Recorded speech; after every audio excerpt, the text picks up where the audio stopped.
Siguro ang monster kuno ng Japan mga idol na si Naoya Inoue na kung saan mga idol personal nang pinuntahan ng promoter ng Saudi na kung saan mga idol na invite nga ito. Nakalabanin daw itong Tank Davis mga idol sa catchweight ng 130. Kung papayag daw itong si Naoya Inoue mga idol ay mega fight daw itong magaganap sa bansang Saudi. At dito mga idol alam naman natin na itong si Tank Davis ay hindi magpapagulang na kung saan mga idol bababa ito ng 130. At itong si Naoya Inoue ay aakyat ng 130 na kung saan mga idol medyo malayo talagang kanilang timbang. Dahil ngayon itong si Naoya Inoue ay 122 o super bantamweight division samantalang itong si Tank Davis ay lightweight mga idol.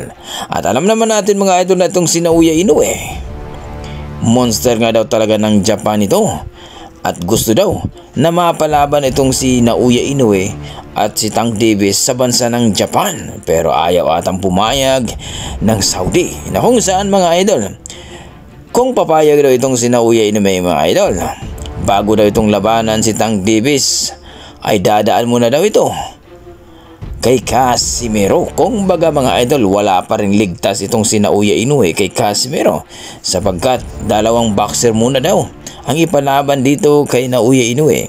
Una nga dito ang ating nag-iisang angas ng Pinas na si General Casimero na talagang mortal na kalaban ni Casimero itong si Naoya Inoue at matutupad na talaga ang kanilang laban. Pangalawa daw dito mga idol itong si Pitbull Cruz na kung saan mga idol lalabanan daw ito ni Naoya Inoue.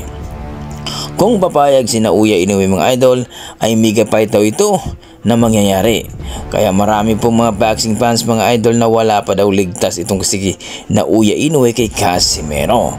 Ganun pa man mga idol, kailangan talagang maintindihan natin na kapag lalaban na itong si Casimero, ang ating angas ng Pinas ay kailangan talaga ng nutritionist o strength conditioning coach para makuha ang timbang na 122 kung sakaling 122 ang kanilang paglalabanan sa bansang Saudi.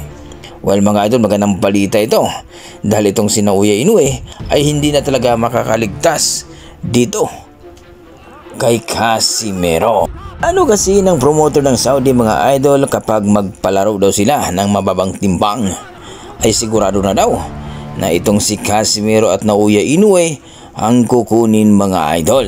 Ika nga nila dito na daw gagalaw itong si Aegis Climax mga idol dahil alam naman natin na si Aegis Climax ang manager ni Usyk na napalaban dito sa heavyweight na kung saan mga sa bansang Saudi talaga ang punterya.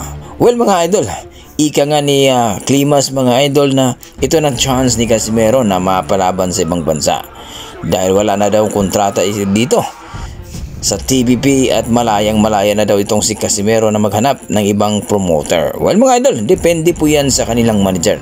Ika nga, itong si Climax ay talagang gustong-gusto na itong si Casimero ay mapalaban sa bansang Saudi. At dito nga mga idol, malalaman na natin ano ba talaga ang malakas sa kanilang dalawa, ang monster ng Japan na si Naoya Inoue at ang ating angas ng Pinas, General Casimero. Kayo mga idol, ano masasabi niyo sa ating video? I-komento mo na sa baba mga idol para ating pag-usapan. Maraming salamat.